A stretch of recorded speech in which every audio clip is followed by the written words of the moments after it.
Amén. Jesús, luz verdadera que ilumina a todo hombre, luz que llega a este mundo. Nosotros sabemos que tú has venido de Dios el Padre para ser nuestro Maestro y que enseña los caminos de la verdad. Las palabras que oímos de ti son espíritu y son vida. Pero ¿quién es digno de abrir el libro rompiendo el sello? Tú solo, tú que diste tu vida por nosotros y nos compraste para Dios con tu sangre. Danos a conocer los misterios del reino de Dios y las inagotables riquezas de tu corazón. Descúbrenos los tesoros de la sabiduría y de la ciencia de Dios que en ti se ocultan. Haz que tu palabra que viene nuestras almas, guíe cual luz nuestros pasos, ilumine nuestra senda, hasta que venga el día y se disipe las tinieblas. Tú que vives y reinas por los siglos de los siglos. Amén. Bueno, pues vamos a continuar donde lo dejábamos el lunes pasado. Estamos viendo con demasiado detalle todo lo que yo podía ir haciendo el libro de Apocalipsis, que lo vemos en nuestras Biblias y parece chiquitito, pero entre que la lectura apocalíptica de entrada ya es muy difícil, el ir desarrollando paso a paso de manera que nos sea medianamente inteligible a todos, pues lleva más tiempo, ¿no? Nos quedábamos en el capítulo 11 la semana pasada y vamos a leer, o vamos a comenzar el día de hoy leyendo los últimos versículos, del 15 al 18, y he dejado el final conscientemente adrede porque merece comentario aparte el versículo 19. Entonces empezamos leyendo de Apocalipsis capítulo 11 del 15 al 18, alto y claro para que lo recoja bien la cámara. El séptimo ángel tocó la trompeta y se oyeron en el cielo voces potentes que decían: el imperio del mundo ha pasado a nuestro Señor y a sus Mesías. Él reinará por los siglos de los siglos. Y los 24 ancianos que estaban sentados en sus tronos delante de Dios cayeron de rodillas y adoraron a Dios diciendo: te damos gracias, Señor, Dios Todopoderoso, el que es, el que era, porque has tomado posesión de tu gran poder y has entrado en tu reino. Perfecto. El sonido de la séptima trompeta inicia el tema de dos signos celestes cantando la victoria de Dios. Ahora nos encontramos con aquel, de nuevo, el que está en el trono y a los 24 ancianos adorando, reconociendo su poder y grandeza, al tiempo que le dan gracias. ¿Y por qué le dan gracias? Porque ya nos encontramos con que se cierra la parábola del tiempo. Es el paso a la eternidad. Ha llegado, dice, el reinado sobre el mundo de nuestro Señor y de su Cristo, y ya será por los siglos de los siglos. Dios es inmutable, porque la eternidad no es la continuación del tiempo. Ahora contemplamos la gloria de los redimidos, porque Dios les hace partícipes de su propia gloria.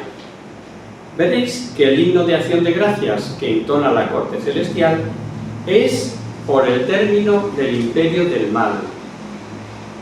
Ha llegado el triunfo definitivo, y si os habéis dado cuenta, al dirigirse al Señor Dios Todopoderoso, dice el que fue y el que es, pero ahora no añade el que será, como veíamos estos tiempos de atrás, sino que dice el que es, el que era y el que será, y ya no aparece el que viene. Y es que Dios es un permanente ser. No puede decir que vendrá, porque en la eternidad no hay futuro, ya que futuro es un tiempo y en la eternidad no hay tiempo. No sé si esto lo entendemos. ¿Se entiende, verdad? Todavía Él fue, podemos verlo, como recuerdo de lo que anduvimos dentro de nuestro tiempo. Pero la eternidad ni existe el fue, ni existe el será. Juzgados los muertos, a la hora de dar la recompensa veréis que Dios no tiene en cuenta si fueron grandes o pequeños. Y matiza que entre los premiados haya profetas, o sea, predicadores del Evangelio. Recordad este término profeta, ya lo he dicho más veces. Profeta es el que profiere, el que habla en nombre de Dios, no el que anuncia vaticinios de futuro, que también tiene esa acepción, pero aquí se refiere al que habla en nombre de Dios, el que profiere, el que habla. Haya santos o sean santificados por haber muerto por Cristo, y haya los que temen su nombre, dice el texto, o sean aquellos que guardan sus mandamientos, pues sabemos ya que el Deuteronomio asocia el temor en forma de característica del amor de Dios, y es ni más ni menos que la observancia de los mandamientos. Muchas citas contiene la Sagrada Escritura sobre el temor de Dios. Por cierto, don del Espíritu Santo, tan mal interpretado tantas veces, por quienes además de desconocer lo que dice sobre el temor de Dios la Biblia, olvidan que Dios es amor. Pero bueno, no es tema de ahora, ¿no? Y con el capítulo 18, o sea, con el versículo 18, perdón, del capítulo 11, termina una parte del Apocalipsis llamada por los exegetas parte profética. Dicen los eruditos exegetas del Verbum Dei que hasta aquí la doctrina no es nueva, pero ha sido reforzada con imágenes dramáticas. La lección inculcada desde el Génesis, Dios existe, Señor supremo, eterno y perfecto. El hombre libre, con su libertad, ha intentado hacer del cosmos un caos. El deseo de ser como Dios es, por instigación diabólica, como sabéis, el gran pecado, el que fue desde el principio, el que arrastra a todos los demás pecados. El no serviré de los ángeles, pretendiendo crear su propio reino en la tierra, es causa de todas las guerras, de todas las injusticias, de todos los males. Pero siempre ha hablado Dios al hombre valiéndose del propio hombre. Y al llegar la plenitud de los tiempos, como dice la carta a los hebreos, nos habló por medio de su Hijo unigénito, y redimidos por él, comprados para Dios con su sangre. Gozarán eternamente, como eternamente los obstinados en su libre rechazo serán para siempre condenados. Ya en 1976, el Papa San Juan Pablo II, entonces cardenal, todavía no era Papa, dando ejercicios al Vaticano, dijo algo que impresiona sobre nuestros tiempos. Y leo: Satanás, en los orígenes de la tentación, no logra vencer del todo, incapaz de sembrar en el hombre una rebelión total que él lleva en sí mismo, pero logra provocar como una flexión del hombre, como un doblegarse hacia el mundo, que le desvía progresivamente del final para el que estaba llamado. El mundo así, convertido en campo para volver la espalda a Dios, en vez de colaborar con el Creador, es, dice San Juan Pablo II, el gran drama de la historia, del mito y de la civilización. Es decir, la contraposición de lo creado con el Creador. Y en vez de colaborar con él, como le dijo al ser creado, dominar y someter la tierra, etc., hay una fuerza de atracción que el mundo ejerce. Puede decirse que en la primera etapa de la historia del hombre, estas tentaciones, las de enfrentarse contra Dios, las de seréis como Dios, se os abrirán los ojos, no fue aceptado. Pero ha llegado un momento, ya lo decía entonces en el 76 el Papa, han llegado los tiempos en que esta tentación ha encontrado su contexto histórico adecuado. Es como si se hubiera abierto la veda, que decimos, ¿no? Yo lo digo con una expresión muy castellana. Desde el pecado original, todos estamos tocados del hada.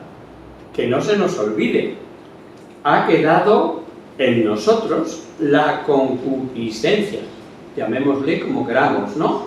Pero esa intención de seguir al mundo, de olvidarse de Dios, es permanente, ¿no?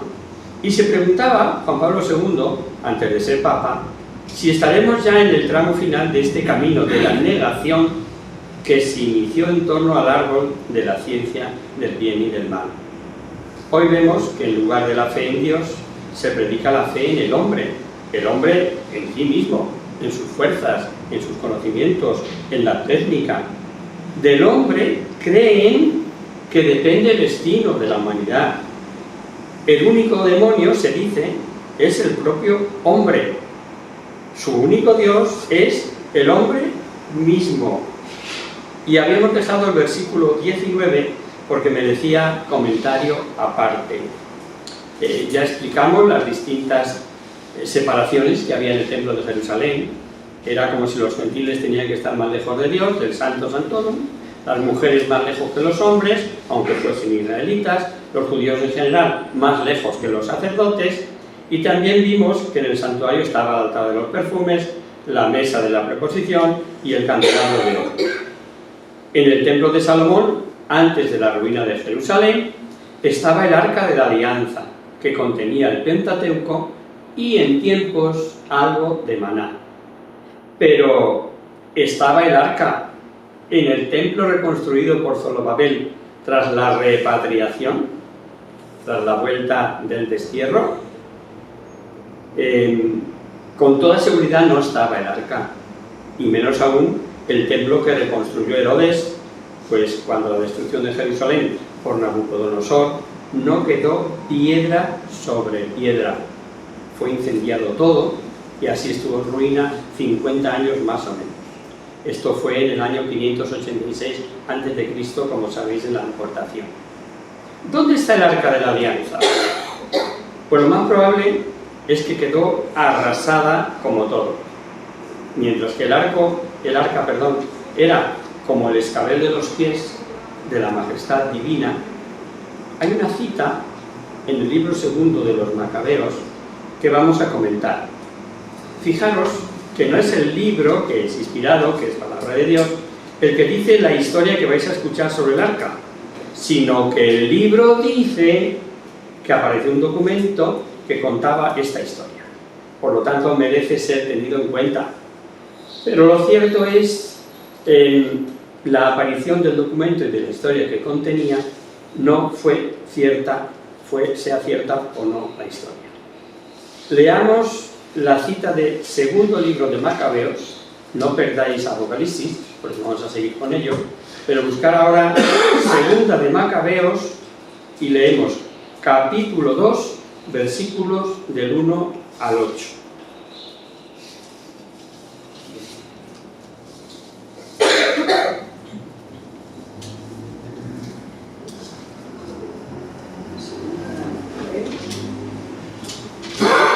Segunda de Macabeos, capítulo 2, del 1 al 8. Se halla escrito en los documentos que el profeta Jeremías mandó a los deportados que tomaran el fuego, como queda señalado, y también como al entregarles la ley recomendó el profeta a los deportados que no olvidaran los mandamientos del Señor y que no se extraviaran en sus pensamientos al ver ídolos de oro y plata y el ornato de que están rodeados. Y diciendo otras cosas por el estilo, los animaba a no apartar de su corazón la ley. Constaba también en el documento cómo el profeta, después de recibir un oráculo, mandó que le siguieran con el tabernáculo y el arca cuando salió en dirección al monte a donde había subido Moisés para contemplar la heredad de Dios. Llegado allá, encontró Jeremías una habitación a modo de cueva. Allí metió el tabernáculo, el arca y el altar de los perfumes, y luego tapó la entrada. Algunos de los que lo acompañaban volvieron después con la intención de señalar el camino, pero no pudieron encontrarlo. Cuando lo supo Jeremías, los reprendió y les dijo: Este lugar quedará desconocido hasta que Dios tenga misericordia de su pueblo y lo reúna de nuevo. Perfecto. De todo esto, lo último que nos ha leído Josefina es lo más interesante. Este lugar quedará desconocido hasta que Dios vuelva a congregar a su pueblo y tenga de él misericordia. Ahora vamos a leer el versículo 19, que hemos dejado adrede, de este final del capítulo 11, 11-19. Entonces se abrió el templo de Dios, el que está en el cielo. Se vio en su templo el arca de su alianza, en medio de rayos, voces, truenos, terremotos y fuerte granizada. Juan dice que se abrió el santuario y apareció el arca con teofanías, como las manifestaciones de los primeros tiempos de la elección del pueblo de Dios. Y ya sabéis que al Santo Santorum entraba solamente el sumo sacerdote una vez al año. Y el velo sabemos que se rasgó cuando la muerte de Jesús. Y Juan, aquí en Apocalipsis, revela que la visión ya sin velo es para todos. Ya no hay separaciones. Ahora, en ese nuevo templo que es la Iglesia, Dios habita para todos. Es la nueva alianza, donde no cabe separación de Dios y partes por partes del pueblo, ni separación entre judíos, ni gentiles, ni hombres, ni mujeres. El arca, que había sido signo de la presencia de Dios, ahora aparece también como símbolo de la nueva alianza, imagen del Verbo de Dios, visible por haberse hecho carne y habitar entre nosotros. Esa es la gran diferencia. Y con esto pasamos al capítulo 12. Capítulo 12 que estaba yo deseando llegar. Vosotros también, porque sabéis, por otras charlas y por otros cursos, dentro de los cursos, que habla de la Virgen, ¿no? Con el capítulo 12 entra el Apocalipsis en su última parte y usando un lenguaje completamente distinto. Primero se dirigió exclusivamente a la Iglesia, recordarlo, por medio de las 7 cartas, que todos me hicisteis los deberes y yo ya me enteré bien lo que decía cada carta. Lo tenéis todo, ¿verdad? Porque lo traje y lo repartí, pero si alguno no tiene, que me lo pida. Y después vino la visión del trono, iluminando sobre las constantes en la historia de lucha, iglesia, mundo, y ahora repite la misma idea, pero con un lenguaje más claro. Y en la lucha de estas dos potencias, la victoria es de la Iglesia. Pero notar un detalle curioso. Antes el vidente decía, cuando le vi que había un trono, vi 24 ancianos. Ahora, si ponemos atención, veréis que dice, dejóse ver, apareció, etc. La diferencia demuestra que ahora la visión ya no es secreta, la visión es para todos. Y nos encontramos para muchos, con este y el siguiente capítulo, en el punto culminante de la Apocalipsis, pues aparece el gran misterio, la encarnación. Y es clara cosa que el odio de Satanás es el cansable perseguidor de la Iglesia. Y esto tenerlo en cuenta para toda persecución, aunque en aquellos días de la visión entra en juego la persecución del Imperio Romano. Pero en todas partes hay que poner a Satanás como primera persona. Y veréis que el texto presenta una de las escenas más grandiosas, pintada con línea maestra. Hay un maravilloso contraste entre las figuras que realzan en contenido. Por un lado, la mujer que va a dar a luz un niño que regirá todas las naciones, coronada de estrellas, con la luna bajo sus pies y vestida de luz solar. Y por otro lado, la serpiente con gran poder y no menos inteligencia, que arrastra tras de sí la tercera parte de los ángeles del cielo. Miguel, el gran guerrero contra Satanás, al grito de ¿quién como Dios? Y se completará en el siguiente capítulo con la visión de la bestia. Veréis que la cosa cambia. Ya no son los septenarios, que hemos recorrido varios, ¿no? de cartas, de sellos, de trompetas, septenarios con visiones adicionales. Ahora aparecerán 3 terribles enemigos de la Iglesia. 3. El dragón, serpiente antigua llamada diablo, etc. La bestia con poder satánico y una nueva bestia que veremos. Vamos a leer de este capítulo 12 los primeros 6 versículos. 12 del 1 al 6.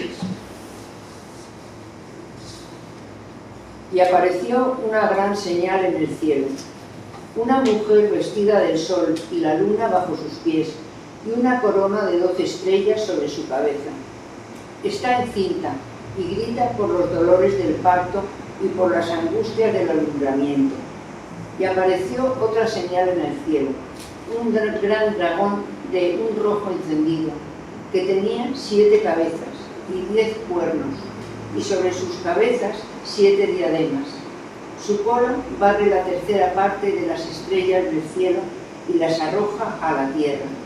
El dragón se detuvo ante la mujer que estaba a punto de alumbrar para devorar a su hijo, cuando lo diese a luz. Y dio a luz un hijo varón, el que ha de regir a todas las naciones con vara de hierro. Pero su hijo fue arrebatado hasta Dios y hasta su trono. Y la mujer huyó al desierto, donde tiene un lugar dispuesto de parte de Dios, para ser allí alimentada por 1260 días. Hasta ahí es el 6, ¿verdad? Sí. Bien. La serpiente, despechada, incapaz de vencer a la mujer y devorar al hijo, se lanza a perseguir a los que guardan los mandamientos.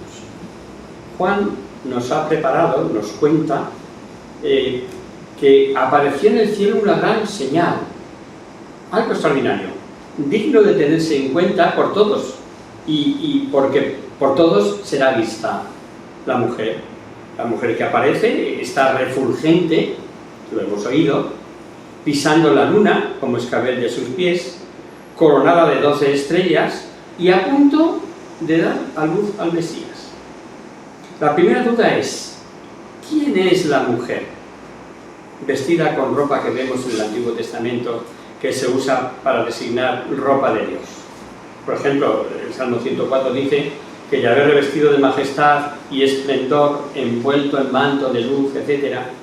Y como se trata de algo interesante y como cuenta con muchas interpretaciones, lo vamos a dejar para el final del capítulo, al objeto de no perder el hilo del relato. El siguiente personaje, el dragón, o serpiente antigua llamada diablo, juega un papel decisivo en la acción de la salvación. Tiene 7 cabezas y 10 cuernos.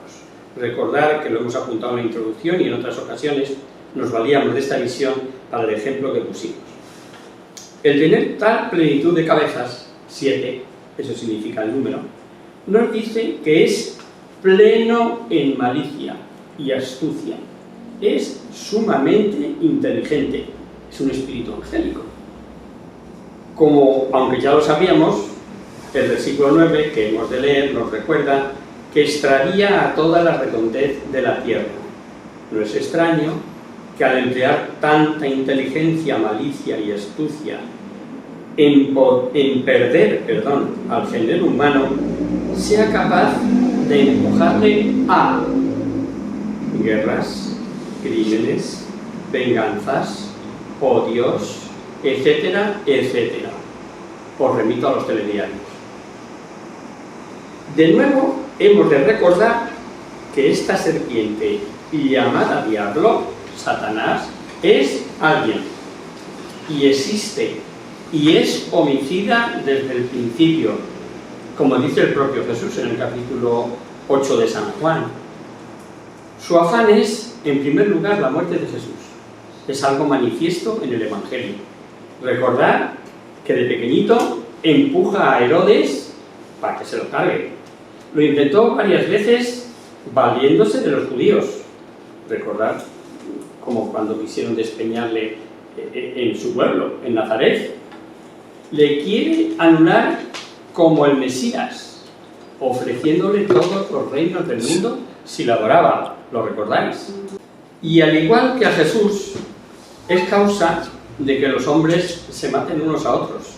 No se puede decir con más contundencia que Caín mató a su hermano Abel por instigación de Satanás. Esto no lo dice ni el Antiguo Testamento, lo dice la primera carta de Juan, que fue en instancias de Satanás cuando Caín quiso matar a su hermano. Bueno, seguimos.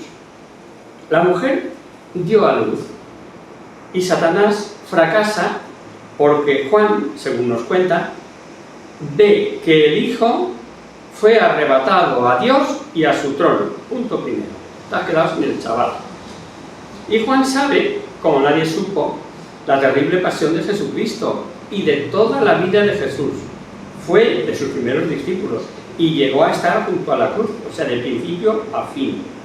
Y el que nos narró la última aparición de Jesús en Tiberíades. Pero ahora une el recién parido con el subir a Dios y a su trono, porque el mensaje es el gran fracaso de Satanás. Buscaba su muerte y le ve subir glorioso a Dios y a su trono. Lo demás, intermedio, cara a este mensaje, no cuenta para el vidente, para Juan, ¿no? El poder está simbolizado en los cuernos, y Juan lo ve nada menos que con 10, capaz de arrastrar la tercera parte de los ángeles. Además de estos símbolos de inteligencia, astucia y poder, se presenta con coronas o diademas, que mejor traducen muchos autores, ¿no? Porque no son coronas de gloria y auténtica realeza, sino como siempre, deseando imitar, deseando parecerse, deseando remedar al Mesías, son estas coronas. Y esa fue su ambición desde siempre, ¿no? Y en el Antiguo Testamento se consideraba el desierto como refugio tradicional de los perseguidos. Allí mandó el Señor Yahvé refugiarse a Elías, por ejemplo. Pero además el desierto significaba más. Almas sedientas de mayor perfección se iban al desierto como huyendo de la paganizada vida de las ciudades. Y en el libro de los Macabeos vemos que al gran grito de Matatías se refugian en el desierto huyendo de las imposiciones de Antíoco IV Epífanes, que llegó a instalar en el templo de Jerusalén el gran anticristo, ¿no? Dejando, dice el texto, todo lo que tenían cuando se van al desierto.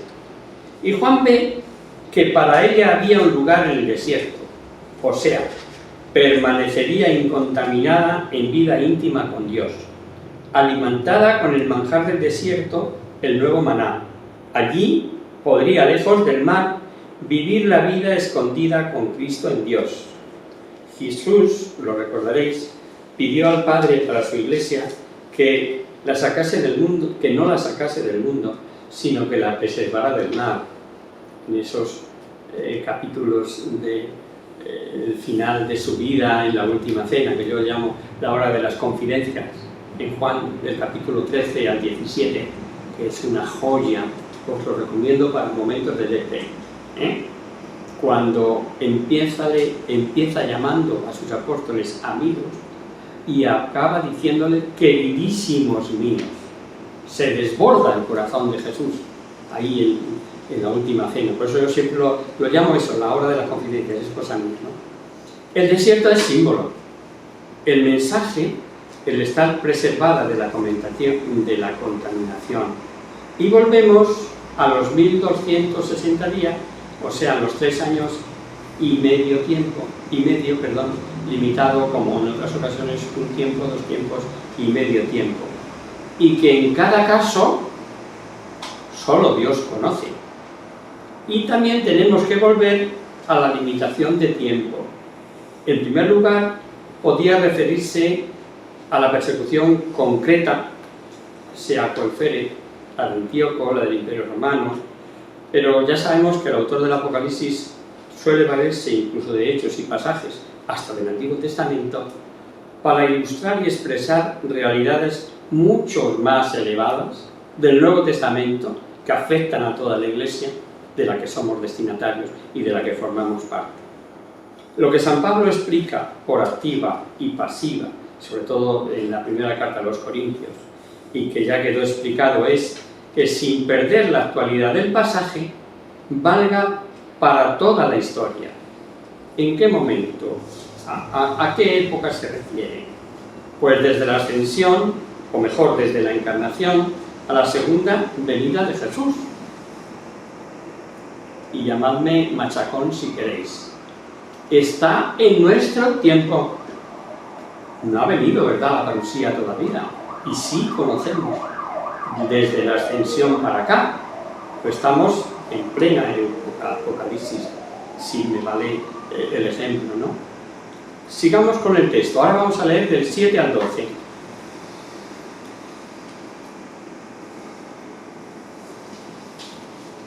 Y hubo una batalla en el cielo. Miguel y sus ángeles se levantaron a luchar contra el dragón. El dragón presentó batalla, y también sus ángeles, pero no prevaleció ni hubo lugar para ellos en el cielo. Fue arrojado el gran dragón, la antigua serpiente, el que se llama Diablo y Satanás, el que seduce al universo entero. Fue arrojado a la tierra, y sus ángeles fueron arrojados con él. Y oí una gran voz en el cielo que decía: ahora ya llega la salvación, y el poder y el reino de nuestro Dios, y el imperio de su Cristo, porque ha sido arrojado el acusador de nuestros hermanos, el que día y noche nos acusaba ante nuestro Dios. Pero ellos lo han vencido por la sangre del Cordero y por el testimonio que dieron, pues no amaron su vida tanto que rehuyeran la muerte. Por esto, alegraos, cielos y los que moráis en ellos. Ay de la tierra y del mar, porque ha bajado a vosotros el diablo, poseído del gran furor, sabiendo que le queda poco tiempo. ¿Es el 12? Sí. Perfecto. Juan nos relata la guerra entre contendientes muy claros, muy definidos. Miguel, cuyo nombre ya dijimos significa quien como Dios, y sus ángeles, y Satanás, el dragón o serpiente antigua, y los ángeles que le siguen en la rebelión. Derrotado, los ángeles rebeldes fueron con su jefe Satanás arrojados a la tierra. Impresiona la cita recogida por San Lucas de cuando Jesús reveló a sus discípulos que vio a Satanás caer del cielo como un rayo. Satanás, y así lo repite en muchos textos de la Sagrada Escritura, es el padre de la mentira, dijo el propio Jesús. Seduce, miente, empuja, incita, tienta. Ya vimos cómo San Juan en su primera carta nos revela que incitó a Caín a cometer el crimen contra su hermano. Y si queréis un ejemplo más, recordemos cómo dice el primer libro de las Crónicas, que incitó a David a cometer un pecado que costó lo suyo como castigo. Y que San Lucas nos dice que se apoderó de Judas para ir a los príncipes de los sacerdotes. Podríamos ir desgranando todas estas citas, pero el auditorio las conoce todas, estoy seguro. Estas referencias a el diablo, cómo ha intervenido en la vida de estos propios personajes que aparecen en la Biblia. Si no fuese así, no nos explicaríamos el que haya seres humanos capaces de delatar a un inocente y puesto de rodillas, darle un tiro en la nuca, o saber que hay quienes, llamados paramilitares, por ejemplo, son capaces de ir cortando cabezas de hombres, mujeres y niños y dejarlas clavadas sobre cañas por el camino. Y tantas barbaridades cometidas por seres humanos contra humanos. Y son hechos que ocurren también en nuestros tiempos, y todos inducidos sin duda por Satanás. ¿Qué es el tentador? No lo puede decir más claro la Biblia, por recordar un ejemplo, por lo menos tomar nota, aunque no la busquemos. En 1 Tesalonicenses 3:5 nos dice que es el tentador. Y entre paréntesis, sabiendo estas verdades, se sufre al ver el daño que hace quienes niegan la existencia de Satanás y su acción perniciosa contra la humanidad. Como yo digo, no sería tan difícil en estas personas que hablan así tan alegremente, en vez de decir que Satanás no existe, que es un símbolo y que si esto y que si lo otro, sería más sensato y más exacto empezar diciendo: yo quisiera que Satanás no existiera, pero esto, y lo que quepa. Pero no hagas una negación tan rotunda, que lo que le estás haciendo es un favor, pero de fábula, al tentador, ¿no? El afán de vencer a Jesucristo, siendo como es, única persona divina, pero con dos naturalezas, una humana inferior a los ángeles, y negarle lo que la divinidad se debe, le hace intentar destruir todo el cuerpo místico de Cristo. Dios lo permite y dota a todo miembro de ese cuerpo de gracias para vencerlo y así triunfar todo ese cuerpo místico y gozar todos como hijos en la casa del Padre. La derrota del maligno y sus fuerzas provoca un himno de alabanza en la Iglesia, triunfante sin duda a los ángeles, por decir que fue precipitado el acusador de nuestros hermanos, se refiere sin duda a almas de santos y mártires. Y otro detalle significativo es que califican a Satanás como el acusador de los hermanos. Lo demuestra la envidia que Satanás siente por el género humano. El libro de la sabiduría, en el capítulo 2, nos enseña que por envidia del diablo entró la muerte en el mundo. Lo dice así el libro de la sabiduría, capítulo 2, versículo 24. Muerte física del hombre, ya que fue por haber pecado, y muerte espiritual como causa del pecado, para lo que tienta e incita Satanás. El versículo 11 es, lo vamos a leer de nuevo, una enseñanza de primera categoría. Volvemos a leerlo, el 12-11. De Apocalipsis, donde estamos. Ellos le han vencido por la sangre del Cordero y por el testimonio que proclamaron, y han despreciado su vida hasta sufrir la muerte. Efectivamente, o sea que los cristianos no vencen por sus fuerzas o méritos, sino por la sangre del Cordero. ¿De qué les sirven todas sus fuerzas contra quienes aceptan la sangre del Cordero? Y como al aceptarla borra los pecados, ¿de qué se nos podrá acusar? Ante la justicia cumplida no valen acusaciones. Es un versículo precioso, consolador. Comparando el tiempo de Satanás, puede seguir y hacer daño con lo que a la eternidad, de lo que no poco sabe el maligno, dice el texto, lo último que leíamos, que él se enfurece porque sabe que le queda poco tiempo, y de lo que nosotros también deberíamos saber, porque para nuestro paso a la eternidad también es poco tiempo, es corto. Por lo tanto, el tiempo de las tribulaciones, aunque al sufrirla nos parezca interminable, es corto. Y vamos a terminar leyéndolo, lo que nos queda de este capítulo 12, versículos 13 al 18. Bueno, mejor lo leemos el próximo día. Dejarlo porque ya tengo mi reloj menos cuarto y no se me había ocurrido mirar el reloj hasta ahora. Ha sido el ángel de la guarda que me ha dicho: mira el reloj, mejor porque te estás pasando. Venga, pues lo dejamos aquí y el próximo lunes seguimos. Y rezamos a la Virgen. En el nombre del Padre, del Hijo y del Espíritu Santo. Amén. Virgen bella como la luna, y de luz del cielo, en tu rostro se miran los santos, encarnos a los santos. Haz que nosotros, tus hijos, nos parezcamos a ti, y que nuestras almas reciban un rayo de esa belleza tuya, que no decae con los años, sino que vive en la eternidad. María, sol del cielo, despierta tu la vida donde haya muerte, e ilumina los espíritus y engendra tinieblas, reflejando en el rostro de tus hijos, concédenos un destello de tu luz y tu fervor. María, poderosa como un ejército, concede a nuestras vidas la victoria. Somos tan débiles y nuestros enemigos se sobrecrecen con tantos estragos, mas